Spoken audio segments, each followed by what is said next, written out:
पहली खातून वज़ीर-ए-आज़म बेनज़ीर भुट्टो शहीद की कल 14वीं बरसी गड़ी खुदाबख्श में मनाई जाएगी। पुलिस की भारी नफरी कच्चे के इलाके शाह वली में गई और डाकुओं की कमीनगाह पर टूट पड़े। सब्सक्राइब करें और बेल दबाएं ताकि कोई खबर रह न जाए।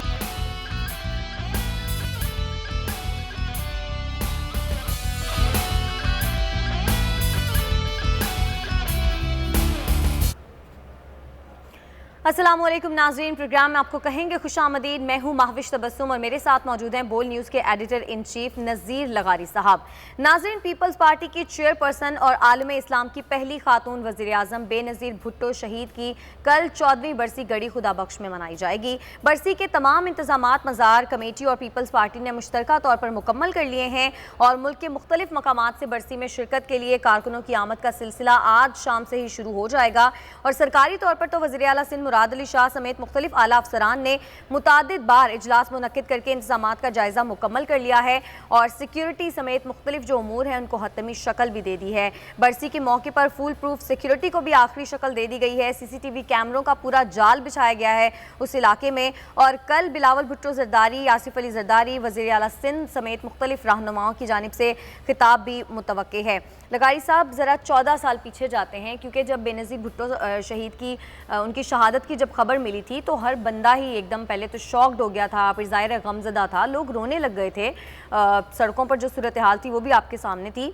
आपको जब पता चला इस खबर का तो उस वक्त आपके क्या तासुरात थे? उस वक्त मैं ऑफिस में बैठा हुआ था और तकरीर उनकी चल रही थी और तकरीर का मुझे अंदाज़ा था कि इसका दौरानिया जो है वो तवील होगा और एक बड़ी तकरीर होगी, और उन्होंने वाकई बहुत अच्छी तकरीर की थी। फिर मैंने वो तकरीर जो है मैंने ऑडियो सुनना शुरू किया और घर की तरफ चला गया। फिर घर पहुंच गया, तकरीर चल रही थी और तकरीर चलने के दौरान जो है वो हमारे सामने ही तकरीर ख़त्म हुई। फिर मैंने ऑफ़ कर दिया टीवी घर में ही। सही। और मेरे घर में तमाम बच्चे, तमाम फैमिली जो थी वो नहीं थी और सब गांव गए हुए थे। 27 दिसंबर से पहले ही वो चले गए थे। अच्छा। इस क़यामत खेज दिन से पहले मैं अकेला था घर में। मुझे फ़ोन आया दफ्तर से और जो आज हमारे ब्यूरो चीफ हैं शाहिद जतुईन ने फ़ोन किया और कहा कि बीवी पर अटैक हो गया है, हमला हो गया है। मैंने टीवी खोला तो ख़बरें चल रही थीं और उस वक्त बताया जा रहा था कि इस वक्त क्या पोजीशन है। जब जरदारी साहब ने फ़ोन पर ये बताया कि उनकी बॉडी ऑक्सीजन कबूल नहीं कर रही है तो हमने समझा कि क़यामत हो चुकी है और ये बहुत ही तारीख़ का बहुत बड़ा अलमिया जन्म ले चुका है।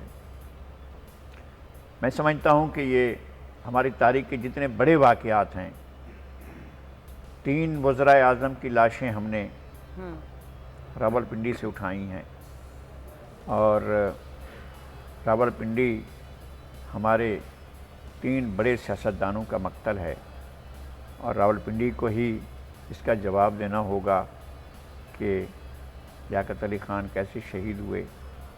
नजफ़ मिर्ज़ा ने जब शहादत मिटा दी और कातिल को सैयद अकबर को गोली मारकर कत्ल कर दिया और नामो निशानी कत्ल का मिट गया, उसके बाद लियाकत अली ख़ान के कत्ल का केस ख़त्म कर दिया। सदर आसिफ अली जरदारी ने सुप्रीम कोर्ट में रेफरेंस भेजा कि जनाब जुल्फ़िकार अली भुट्टो को दी जाने वाली फांसी की सज़ा को सुप्रीम कोर्ट रिव्यू करे क्योंकि कानूनी तकाज़े पूरे नहीं किए गए और वो उसमें मुलविस नहीं थे, उसकी कोई सबूत नहीं था, ना वो मुलविस थे ना उनकी तरफ से कोई अहकामात दिए गए थे, इस तरह की कोई चीज़ रिकॉर्ड पर नहीं थी। उसके बावजूद उन्हें फांसी दी गई और फिर मोहतरमा बेनज़ीर भुट्टो मजमा-ए आम में खुली गाड़ी में। ये कैसे हुआ कि जब सिक्योरिटी प्लान में ये तय हुआ था कि उनकी गाड़ी लेफ़्ट को मुड़ेगी तो लेफ़्ट के रास्ते क्यों बंद किए गए थे, सिर्फ राइट का ऑप्शन क्यों छोड़ा गया था? लियाकत बाग में वो जगह देखी जाकर। अच्छा। और क्यों वो सिक्योरिटी लैप्स क्यों था और क्यों वो जब तय हो चुका था पीपल्स पार्टी की सिक्योरिटी टीम के दरमियान और वहाँ की मकामी पुलिस और मकामी सिक्योरिटी इदारों के दरमियान तय था। जब ISI के चीफ गए जाकर उसी दिन पहले मोहतरमा बेनज़ीर भुट्टो से मिले और उनसे कहा कि आपकी ज़िंदगी को ख़तरा है, तो फिर जब मालूम था कि उनकी ज़िंदगी को ख़तरा है तो फिर इंतज़ामात क्यों नहीं किए गए थे? इतने वसी पैमाने पर इंतजामात होने चाहिए थे कि उनको निशाना ना बनाया जा सकता। तो ये भी हुआ। मैं नहीं कहता कि किसी ख़ास ग्रुप की, फ़र्द की, शख्स की, ओहदेदार की, मनसबदार की, किसी की जिम्मेदारी है, लेकिन जिन लोगों ने वो जो मकाम था, जिस मकाम पर निशानियाँ और शहादतें मौजूद थीं, उसको फ़ौरन धो क्यों दिया गया, साफ कर दिया। नहीं पता चला। और अगले दिन जो है वो एक ब्रिगेडियर साहब जो थे वो बैठ कर वजाहत कर रहे थे कि जनाब इनकी आपस की गुफ्तगू के एक जो है वो महसूद बैतुल्लाह महसूद की और एक जिसको असाइन किया गया, उनकी आपस में ये गुफ्तगू हुई, उस गुफ्तगू को ट्रांसक्राइब भी कर लिया गया, उसके जुमले बताए गए, बनाए गए और एक तवील प्रेस कॉन्फ्रेंस में बताया गया कि वो ये कह रहा था और उसके जवाब में ये जवाब दिया जा रहा था। तो सारी चीज़ें जब आप इतना वक्त लगा रहे थे तो आप सिक्योरिटी पर इतना वक्त क्यों नहीं लगा रहे थे? और वो कौन लोग थे जो जिस वक्त मोहतरमा बेनज़ीर भुट्टो गाड़ी में बैठी हुई थी तो वो नारे लगाने वाले शख्स कौन थे जो बहुत ही मुनज़्ज़म किस्म के नारे लगाते हुए आ रहे थे, कल भी भुट्टो जीता था, आज भी, इस तरह का नारा। तो पीपल्स पार्टी का कल्चर नहीं था। ये कौन लोग थे, कहाँ से आए थे, किस तरह के लोग थे, फिर कैसे वो ऊपर को उठी हैं? मखदूम अमीन फ़हीम ने बाकायदा ऑन रिकॉर्ड कहा था कि मुझे जो है वो बीबी को नाहिद खान ने कहा कि आप उठकर लोगों को वेव करें। मैं ये कहता हूँ कि कहा जाएगा कि बीबी क्यों उठी जब ऐसी सूरत हाल थी, ये लोग सवाल करते हैं। मेरा हमेशा ये जवाब होता है, जब एक बैन अवी इदारे पर यह बात की गई तो बहुत चीख कर उसने कहा डोंट ब्लेम द विक्टिम। अब विक्टिम को ये नहीं कहें कि जनाब उसने क्यों नहीं किया है। असल मसला ये उनका था जिन्हें सिक्योरिटी फराहम करनी थी, उनको प्रॉपर सिक्योरिटी फराहम नहीं की गई थी। ये एक बात है जो इस कत्ल के बारे में की जा सकती है, इस शहादत के बारे में की जा सकती है। लेकिन सर कारसाज के मकाम पर भी तो हमला हुआ था, उस वक्त ज़ाहिर है बीबी को पता था कि उनको थ्रेट्स हैं, तो इस तरह की सिचुएशन में ज़ाहिर है मैं भी विक्टिम ब्लेमिंग नहीं कर रही, लेकिन ये वाला क्वेश्चन मेरे जहन में भी आता है। बहुत सारे लोग यही सवाल बार बार करते हैं कि आखिर बीबी के दिल में उस वक्त वो क्या बात आई कि वो बाहर निकली अब क्या इस बात को ज़ाहिर है कौन नहीं जानता है, कौन नहीं जानता है सारी सूरत हाल को। उन्होंने बैठकर इस वाक़े के कुछ दिनों के बाद एक मीटिंग की और उनका ख्याल था कि जो सीनियर जर्नलिस्ट हैं, और इत्तफाक है कि मुझे भी शामिल सीनियर्स में बहुत आम आदमी हूँ, मुझे भी उसमें शामिल किया गया। हम वहाँ पर मौजूद थे और हमारे बहुत से सीनियर दोस्त मौजूद थे। उनने सारी तफसीलात बताई। उनने बताया कि कौन 3 आदमी थे जो इसमें दाखिल हुए। मोहतरमा बेनज़ीर भुट्टो ने ख़ुद बताया कि जो इस सारे वाक़े के ज़िम्मेदार थे वो कहाँ से दाखिल हुए, फिर किस तरह लाइट्स बुझाई। कि लाइट्स बुझाने से पहले एक बच्चा जो है हमारी तरफ बढ़ाया गया कि इस बच्चे को उठा लो। मैंने सबसे कहा कि बच्चे को कोई हाथ न लगाए, यह बॉबी ट्रैप हो सकता है, यह बच्चा नहीं हो सकता है। लेकिन लाहौर के जर्नलिस्ट जितने भी थे उन्होंने टोटल गलत दूसरी तरह इस वाक़े को बयान किया। उन्होंने कहा जी बीबी ने कहा कि बच्चा मुझे दो, मैं उठाना चाहती हूँ, मैं बहुत बेताब हूँ, बच्चे को देखना चाहती हूँ। यानी ये क्या मतलब है? हमने सुना था और जितने लोग मौजूद थे मैं सब लोगों को सामने पेश करने को तैयार हूँ, और मैं सारे लोग जिंदा हैं। ये जब कारसाज के मकाम जब पर बात हो रही थी तो डॉक्टर फहमीदा मिर्ज़ा के भाई मौजूद थे, सफदर अब्बासी मौजूद थे, नाहिद खान के शौहर, और उसके अलावा जर्नलिस्ट मौजूद थे। मैं जर्नलिस्ट सब तमाम लोगों के नाम भी ले सकता हूँ, बता भी सकता हूँ। ये सारे मौजूद थे।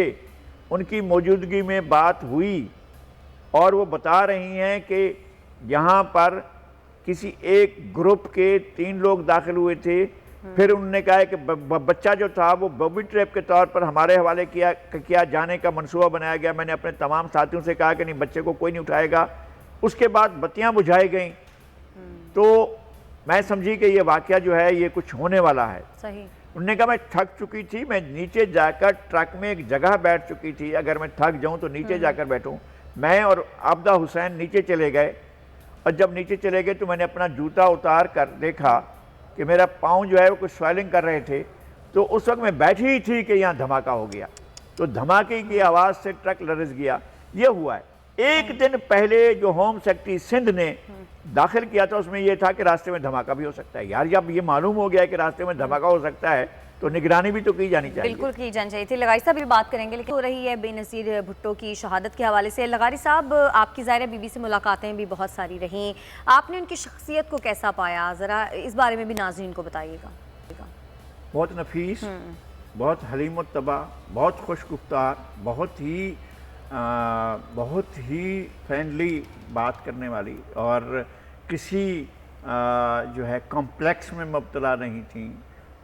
वो लोगों के साथ बहुत आम सतह पर आम तरह से बात करती थी और वो भी ये भी देखती थी कि कौन सी ज़ुबान में बात करता है। वो बहुत इंग्लिश रवानी से बोलती थी, ज़ाहिर है ऑक्सफोर्ड की और हार्वर्ड की पढ़ी हुई थी।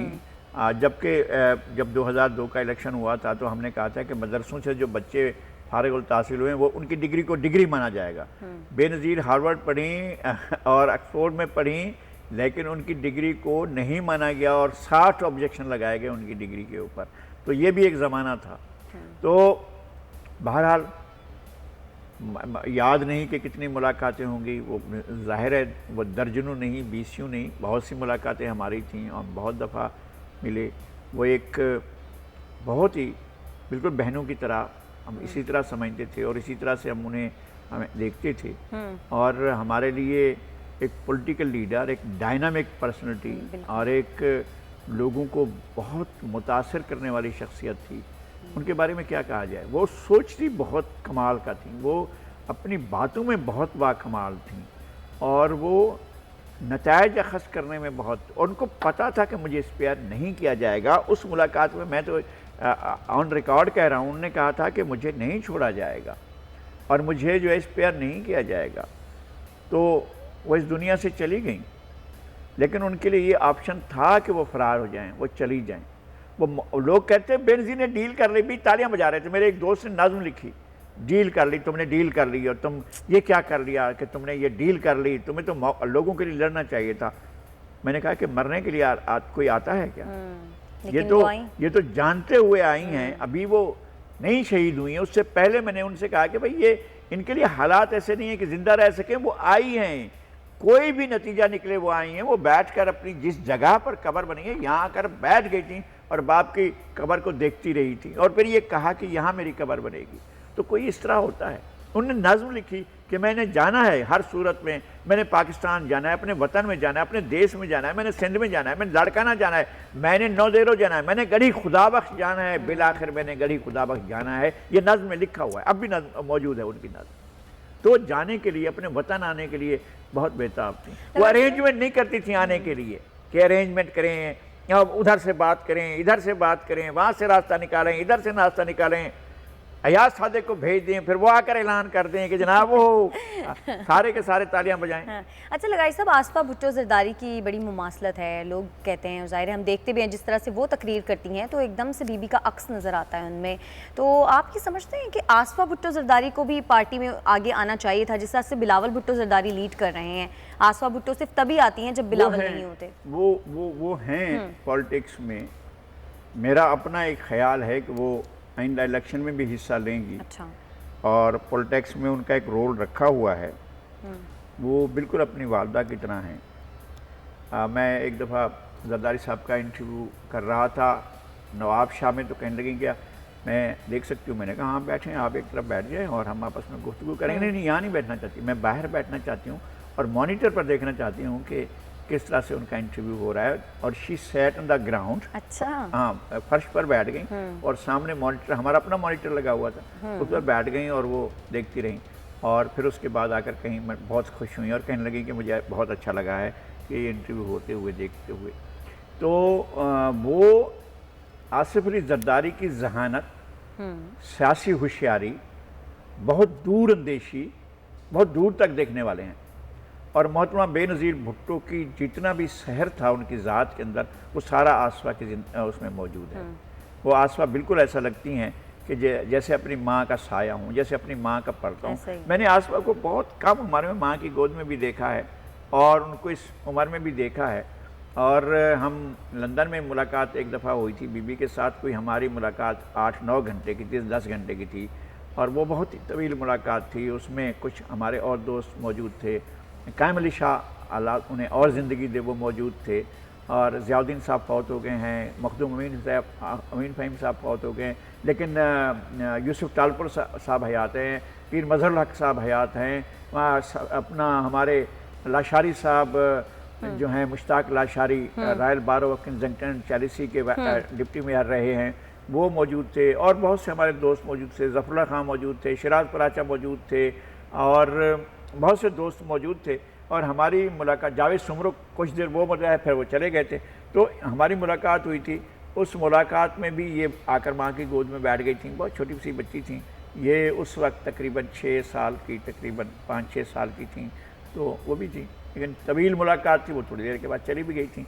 तो मैं समझता हूँ कि एक माँ का जो परतव है, जो साया है, वो आसपास में मौजूद है।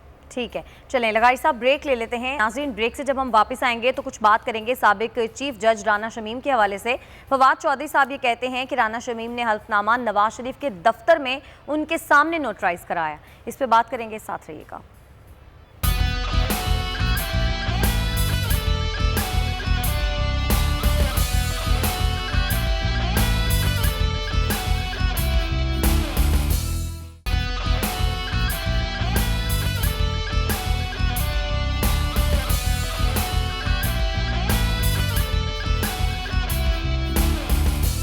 वेलकम बैक नाज़रीन। वफाकी वज़ीर इत्तलात व नशरियात फवाद चौधरी साहब ने माइक्रो ब्लॉगिंग साइट पर एक अखबारी तराशा शेयर किया है और उसके साथ उन्होंने एक कैप्शन भी लिखा है। वो ये कहते हैं कि राना शमीम ने हल्फनामा नवाज शरीफ के दफ्तर में उनके सामने नोटराइज कराया। लगाई साहब, अब ये क्या बातें हो रही हैं, इस पर आप क्या कहेंगे? नहीं, वो जो भी कहें सच ही होगा। अच्छा। इसलिए कि उनके पास कोई इंफॉर्मेशन होगी। लेकिन ये बात तो है कि PMLN का जो बढ़ता हुआ एतमाद है और जो पहले नैब के हाथों सताए जाने की फरियादें करते थे, अब मियाँ नवाज शरीफ की आमद की खुशखबरियाँ सुना रहे हैं, तो इसका मतलब यह है कि कुछ ना कुछ हो चुका है और अब परेशानी जो है अब उनके हिस्से में आ रही है, जो इस वक्त इक़्तिदार में हैं। हाँ। तो चौधरी फवाद परेशान क्यों नहीं होंगे अगर उनको पता चले कि जो कुछ बातें की हैं। अभी कल तो हम उनके ऊपर गद्दारी का केस बना रहे थे और बगावत का मुकदमा चला रहे थे अयाज सादिक साहब पर। अब अयाज सादिक साहब ये बात लेकर आए हैं कि जनाब अब मैं जाऊंगा और फिर नवाज शरीफ को लेकर आऊंगा। तो अगर नवाज शरीफ आ रहे हैं तो फिर आपके कानून के साथ क्या होता है, आपकी अदालतों के साथ क्या होता है, आपकी अदालतें जो फैसले कर चुकी हैं उन फैसलों का क्या बनता है। ये सारी चीज़ें बहरहाल लोग सोचते हैं। अगर किसी का ये गुमान हो, अगर कोई ये सोचता हो कि लोग नहीं सोचते, लोग सवाल नहीं करते, लोगों को शक नहीं होता है, क्या हो गया था जब उनको सिंध हाई कोर्ट भी सज़ा सुना चुकी थी और लोअर कोर्ट भी जो एंटी टेररिस्ट कोर्ट है वो भी सज़ा दे चुकी थी, और अपनी किसी अपील के फैसले से पहले ही और कैद से निकाल कर जब आप उनको अब तमाम अहलो अयाल मुलाजमीन नौकरों समेत आप जब जिद्दा लेकर गए थे और जब वापस आए थे तो फिर कौन सा आपने उनके साथ कर लिया था। अभी तो उनकी हैसियत तो वही थी कि एक कैद से गए, एक उसकी इस्टेब्लिशमेंट ने भेज दिया था, इस्टेब्लिशमेंट वापस ले आई। अब इस्टेब्लिशमेंट ने भेजा था 4 हफ्ते की ज़मानत देकर और 50 रुपए की ज़मानत पर भेजा था। 2 साल के बाद वो आएंगे, इस्टेब्लिशमेंट तालियां बजा रही होगी तो वो क्यों नहीं रो रहे होंगे, जो जिनका नाम फवाद चौधरी है, वो रोएंगे, आश्क बहाएंगे। सही। और ये मास्टर्स को ये तासुर दिया जाएगा कि जी जरी बहादुर ची गवेरा वापस आ गए हैं, पधारिए, इनका इस्तकबाल कीजिए, ये होगा।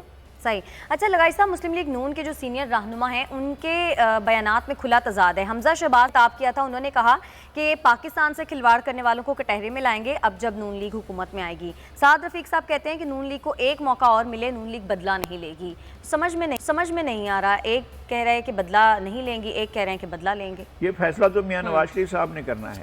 देखिए, मियाँ नवाज शरीफ साहब का और बाकी लीडरों का फ़र्क है।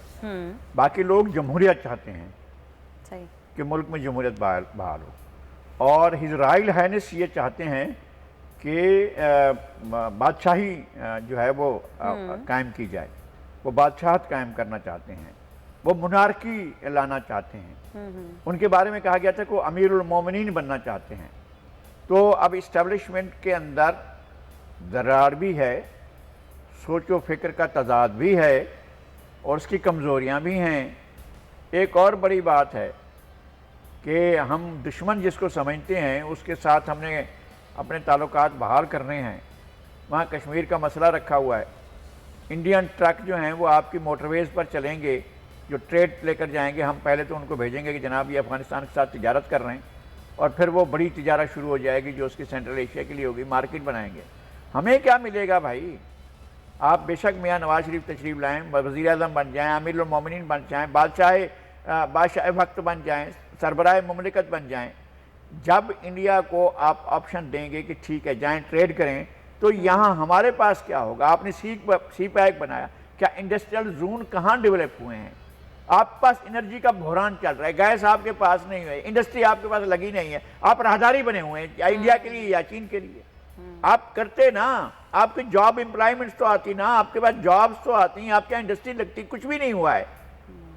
बस जो है एक वालिए ममलिकत और एक जिल्लल्लाह और आलम पनाह जो है वो तशरीफ़ लाएंगे, इज़्ज़त माप वो तशरीफ़ लाएंगे और मुल्क के अंदर जो है अपना इंसाफ कायम करेंगे। सही भाई, अगर इस तरह से करना है तो आप वैसे सीधा सीधा वापस ले आएँ और आप कहें कि जी सॉरी आपको हमने हटा दिया था, अब हम वोट को इज्जत दे रहे हैं, हम आपको बिठा रहे हैं, आप आए तशरीफ़ रखें, हम खाली कर देते हैं वज़ीर आज़म।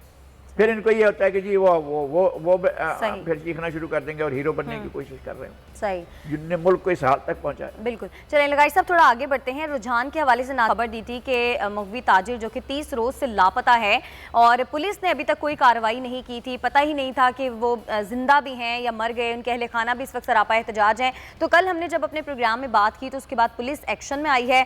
पुलिस की भारी नफरी कच्चे के इलाके शाह वली में गई और डाकुओं की कमीनगाह पर टूट पड़े और रात गए तक पुलिस और डकैत गैंग के दरमियान फायरिंग का तबादला भी हुआ। अभी तक वैसे ताजिर के हवाले से तो कुछ पता नहीं चल सका है, लेकिन ये ज़रूर हुआ है कि प्रोग्राम में आवाज़ उठाने के बाद पुलिस ज़रूर हरकत में आ गई है। हमारे नुमाइंदे अली नवाज दानिश हमारे साथ मौजूद हैं, उनसे अपडेट ले लेते हैं। अली नवाज दानिश, ज़ाहिर है पुलिस ने तो कल हमला किया डाकुओं के ऊपर और फायरिंग का तबादला भी हुआ, तो कुछ पेशरफ सामने आ सकी है, कुछ पता चल सका है ताजिर के हवाले से? डाकुओं का घेरा तंग किया हुआ है, रात गए पुलिस और डाकुओं के दरमियान फायरिंग का तबादला हुआ है। अब जराये से मालूम हुआ है कि उनके जो अहम सहूलतकार थे उनका पकड़ जारी है। मुतअद्दिद सहूलतकार इस वक्त गिरफ्तार हो चुके हैं, लेकिन जो मगवी है उसका अभी तक कोई पता नहीं चल रहा, ना ही उसको मतलब रिकवर किया गया है, ना ही इस तरह की फिलहाल कामयाबी हासिल। अली नवाज, आपके पास कोई ऐसी इतला है किसी सहूलतकार का? आपको मालूम हुआ है कि जिन सहूलतकारों को गिरफ्तार किया गया है वो कौन लोग हैं और उनका काम क्या है? क्या इसी तरह का काम करते हैं, चोरों डकैतों को पालते हैं या कोई और काम भी करते हैं? तो उनके आपको नाम मालूम हो सके हैं सहूलतकारों के? जी, इंटेरोगेशन कर रहे हैं उनको पकड़ के। यहाँ रुझान सिटी से भी एक आध बंदा पकड़ के ले गए हैं, शाहवाली के 2-4 मौजूदीन को उन्होंने पकड़ा है। अभी तक उनके नाम ओपन नहीं कर रहे और ना ये बता रहे हैं कि ये फाइनली डाकुओं से मिले हुए हैं। उसके साथ साथ ये रुझान, ये गिरफ्तारियां जो हैं, ये गिरफ्तारियां शाहवाली में हुई हैं, बंगला इच्छा में हुई हैं या सोनमियानी की तरफ हुई हैं या दरिया के वेस्ट तरफ को हुई हैं, ईस्ट की तरफ को हुई हैं, कैसे हुई हैं? ये जी एक तो थाना शाहवाली के हदूद से गिरफ्तारियां हुई हैं, उसके साथ एक किन है अपना चौकी किन थाना रुझान की हदूद में, वहां से गिरफ्तारियां हुई हैं। रुझान सिटी से भी गिरफ्तारियां हुई हैं और पहाड़ के इलाके जो जिस तरह से आप बता रहे थे सुनमियानी के इलाके, वहां से भी गिरफ्तारियां हुई हैं। पुलिस इस वक्त तक वहीं पे जो है ना पुलिस ने कार्डन ऑफ किया हुआ है, पूरे कच्चे को घेरा हुआ है। शाहवाली जो है वहाँ पे पुलिस ने ये भी ट्रेस कर लिया है कि चंद्रलाल जो है, चंद्रलाल को अगवा करने वाले कौन हैं। पुलिस ने वहाँ पे डेरे डाल दिए हैं। अब देखना ये है कि कब जो है ना चंद्रलाल की फैमिली का क्या रिएक्शन है, वो क्या कहते हैं? चंद्रलाल की फैमिली के लोग, जब ये कार्रवाई शुरू हुई है और आपने ये प्रोग्राम ये खबर ब्रेक की थी और हमें बताया था, तो उसके बाद चंद्रलाल की फैमिली को कुछ इत्मीनान हुआ है कि पुलिस हरकत में आई है? चंद्रलाल की फैमिली जी 1 महीना काबिल तो बिल्कुल डिस्टर्ब हो चुका था, क्योंकि इसको अगवा किए हुए 1 महीना हो गया था। कहीं से उनकी सुनवाई नहीं हो रही थी। जब इन्होंने आके प्रोटेस्ट किया रुझान प्रेस क्लब में, उसके बाद डीपीओ के ऑफिस गए, इंडस हाईवे को बंद किया, बोल न्यूज पे प्रोग्राम चले, मतलब जबरदस्त तरीके से हमारे चैनल ने इसको कवरेज दी है। तो इस वक्त जो हिंदू कम्युनिटी है वो बिल्कुल मुतमईन है, उनको पता है कि ये अब नेशनल इशू बन चुका है। पंजाब पुलिस किसी न किसी हद तक पूरी कोशिश करके हमारे बंदे को बाजियाब कराएगी। हम दुआ करते हैं और उम्मीद रखते हैं कि पुलिस जो है वो उसको बाजियाब कराएगी और उनकी फैमिली को मुतमईन करेगी। और हम जो विक्टिम्स हैं और जो इस जो अगवा किए गए हैं चंद्रलाल, उनकी फैमिली के हम साथ हैं और चूँकि हर मजलूम के हम साथ हैं, और बोल उनके साथ रहेगा, और चंद्रलाल के मिल जाने तक जो है हम इनको फॉलो करते रहेंगे कि पुलिस क्या कार्रवाई कर रही है।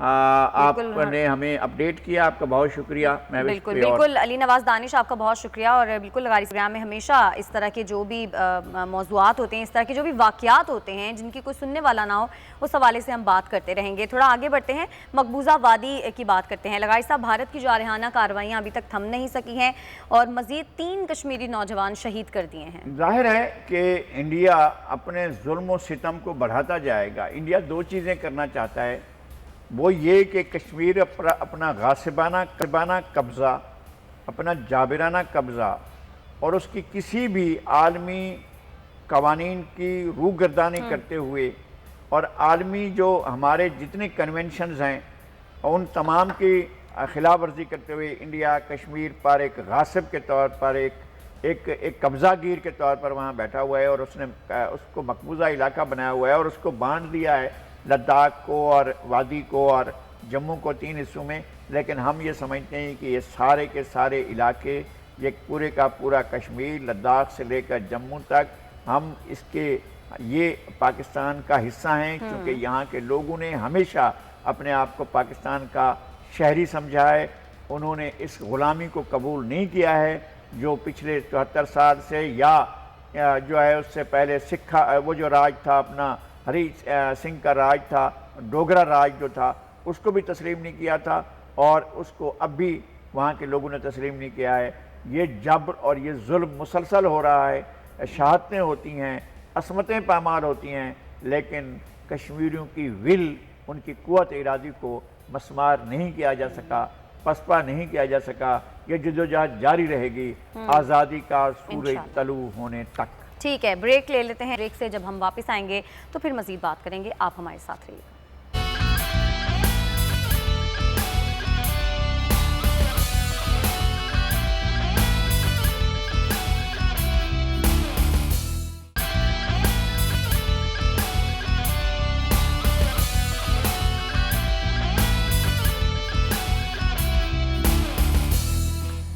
वेलकम बैक नाजरीन। जज्बात, एहसासात और फितरत के माहौल को अल्फाज में ढालने वाले मुनीर न्याज़ी की शायरी आज भी अहले ज़ौक़ के दिलों में ज़िंदा है। उनको हमसे बिछड़े आज 15 बरस हो गए हैं। लगारी साहब, क्या कहेंगे आप मुनीर न्याज़ी के बारे में? किसी से बात करनी हो, कोई वादा निभाना हो, किसी को याद करना हो, किसी को भूल जाना हो, हमेशा देर कर देता हूँ मैं। कुछ शहर दे लोग भी जालिम सन, कोई सानू मरंदा भी शौक भी सी। इस शहर पे आ सेब का साया है कि क्या है, कि मुसाफर तेज़ तर है और सफ़र आहिस्ता आहिस्ता। मुनीर न्याज़ी एक बाकमाल शायर थे और वो पिछली सदी के बड़े शायरों में, सफ़े अव्वल के शायरों में थे। हम उन्हें हमेशा याद करते हैं और हमेशा याद करते रहेंगे। सही। अच्छा लगाई साहब, परवीन शाकिर साहब बरसी है, 27 बरस बीत गए उनको भी हमसे बिछड़े। उनके कल की बात लगती है, हम मुनीर न्याज़ी तो जाहिर है उनका तो हमने बात कर ली है। परवीन शाकिर को हमने मुशायरों में सुना। हमारी दोस्त थी, उनके साथ ट्रैफिक हादसे में जी हाँ, इस्लामाबाद में ट्रैफिक के हादसे में फौत हुई हैं और खुशबू की शायरा थी और क्या कमाल की उनने शायरी की। आपने इनके मुशायरे सुने हैं या आपकी इनसे मुलाकात भी थी, मुशायरे भी सुने, बातें भी की। बहुत ज़्यादा हमारी तो बहुत ज़्यादा महफिलें होती थी। अच्छा। परवीन शाकिर के साथ भी, और उस अहद के जितने लोग थे हमारे दोस्त थे, जमाल सानी, उबैदुल्लाह अलीम, अल्लाह सलामत रखे, हमारे साबिर ज़फ़र, तो वो जो थी अपना जो शायरी उन्होंने की है और जो शायरी वतन की है, धरती की है, ज़मीन की है, वो कमाल की शायरी है। बेफैज़ रफ़ाकत में समर किसके लिए था, जब धूप थी किस्मत तो सफ़र किसके लिए था, जब परदेश में रहना था तो छत किस लिए डाली, परदेश में रहना था तो छत किस लिए डाली, बाहर ही निकलना था तो घर किसके लिए था, मादर गीती तेरी हैरत भी बजा है, ऐ मादर गीती तेरी हैरत भी बजा है, तेरे ही ना काम आया तो ये सर किसके लिए था। ज़बरदस्त। एक शाम की इस शाम की वहशत से सरे दश्त इरादा रुकना था, तो फिर सारा सफ़र किसके लिए? तो वो अजीब व गरीब शायरा थी, अब बहुत बड़े सवाल उठाती थी, बड़ी बातें करती थी और बड़ी शायरा। वैसे उनकी शख्सियत कैसी थी? ज़ाहिर है आपकी तो मुलाकात भी रही ना उनसे। मेरे ख्याल में जिन लोगों के साथ उनकी बातचीत होती थी बहुत घुल मिल कर बात करती थी, अच्छी बात करती थी, लेकिन रिजर्व रहने वाली शायरा थी। वो किसी भी तरह से मुशायरों में मैं किसी को भी नहीं इल्ज़ाम नहीं दूंगा कि कोई इस तरह करता है, लेकिन बाज़ लोग अफराद कुछ लोग ऐसे होते हैं जो बाज़ारीपन का अंदाज़ अख्तियार करते हैं शायरी में, तो वो उनके अंदर ऐसी शायरी नहीं थी। उनकी ज़ात में और उनकी शख्सियत में और उनकी शायरी में आम चीज़ नहीं थी, बाज़ारीपन नहीं था। वो एक बड़ी शायरा थी और बड़ी शायरा की तरह। और जिन लोगों को ये 20वीं और 21वीं सदी में हम देखेंगे, वो तो 20वीं सदी में आई और 20वीं सदी में चली गई, और 20वीं सदी के जिन लोगों को हम याद रखेंगे 21वीं सदी में भी, उनमें यकीनन परवीन शाकिर। एक्सीडेंट ही हुआ था उनका, और हादसा हुआ था इस्लामाबाद में, और इस्लामाबाद में उनकी ज़िंदगी भी एक हादसा थी। बहुत सी चीज़ें ऐसी हुई हैं उनकी किस्मत में जो नहीं होनी थी। उनकी खानगी ज़िंदगी कोई अच्छी नहीं थी, और लेकिन उन्होंने डट कर हालात का मुकाबला किया और अपने आप को एक साबित कदम फ़र्द, इंसान, खातून के तौर पर और एक शायरा के तौर पर अपने आप को साबित कराया।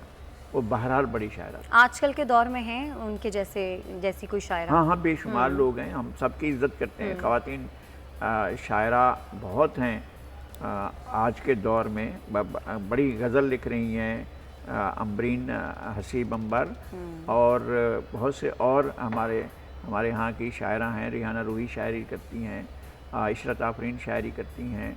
बहुत हमारे अहद में हमने बहुत लोगों को देखा और उनकी शायरी सुनी, और जो आज भी हमारे साथ हैं हम उनसे बहुत मुतासिर हैं, और वो उनकी अच्छी शायरी जो है हम बहुत सुनते हैं। लेकिन लगाई साहब, पहले जिस तरह से अदब को सुना जाता था या पढ़ा जाता था, आप समझते हैं आजकल के दौर में उस तरह से है? क्योंकि आजकल ज़माना बड़ा डिजिटलाइज हो गया है। मेरा ख्याल ये है कि आज शायरी बड़ी हो रही है। अच्छा, देखे ना, अब इनको एक तो जो है वो माहौल, लोग ये समझते हैं कि शायरी जो है शायद वो उस दौर में थी जब हमारे यहाँ टीवी नहीं आया था, लेकिन शायरी इस वक्त जो हो रही है वो इतनी ताकतवर शायरी है।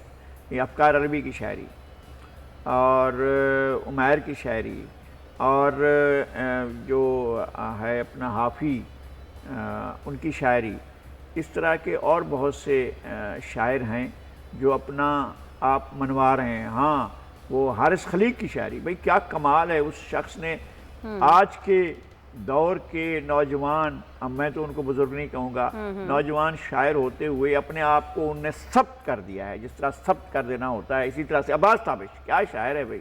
एक मुद्दत से मेरी माँ नहीं सोई ताबिश, एक बार कहा था मैंने एक बार कहा था मुझे डर लगता है। तो ऐसी शायरी जो है वो क्या कमाल। फिर उस्ताद बैठे हुए इफ्तिखार आरिफ, क्या कमाल शायरी है उनकी।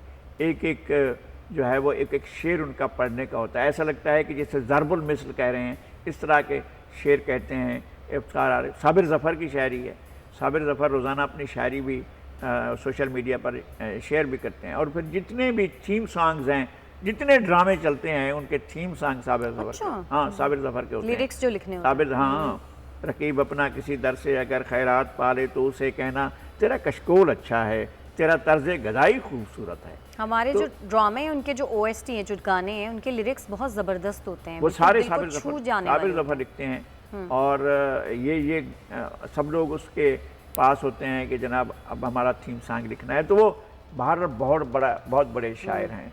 सही। और दरीचा बेसदा कोई नहीं है, अगरचे बोलता कोई नहीं है, खुली हैं खिड़कियां हर घर की लेकिन गली में झांकता कोई नहीं है। मैं ऐसे झमघटे में खो गया हूँ जहाँ मेरे सिवा कोई नहीं, मैं ऐसे झमघटे में खो गया हूँ जहाँ मेरे सिवा कोई नहीं। तो ये शायरी भी हमारे दौर की है। परवीन शाकिर भी इस अहद की ही शायरा थी। हादसाती मौत ने उन्हें हमसे जुदा किया है, मगर उनकी शायरी का दौर अब भी चल रहा है और उनकी शायरी आज भी पढ़ी जा रही है। बिल्कुल मोस्ट रेलेवेंट शायरी। फहमीदा रियाज थी, क्या कमाल शायरा थी। ऐसे शायर हमारे साथ अदा जाफरी, उनकी गज़ल पढ़कर लगता है कि किस अंदाज़े तरन्नुम से लिखी गई है, किस तरह से उनकी शायरी के अंदर एक जिंदा जिंदा जावेद कैरेक्टर चल रहा है। लगाए सब साबिक फास्ट बॉलर शोएब अख्तर की वालिदा अटाही से इंतकाल कर गई, तो अल्लाह ताला उनकी मगफरत करे, अल्लाह ताला उन्हें अपने जवार रहमत में जगा दे। आमीन। अल्लाह ताला शोएब अख्तर को, उनकी फैमिली को सब्र जमील अता करे। हम उनके लिए दुआ गो। बिल्कुल बिल्कुल उनकी मगफरत की दुआ की जा सकती है। नाज़रीन, प्रोग्राम का वक्त अब ख़त्म हो गया है और आज से इतना ही। अब अगले हफ्ते फिर से आपकी खिदमत में हाजिर होंगे, तब तक के लिए हमें इजाज़त दें। अल्लाह निगहबान।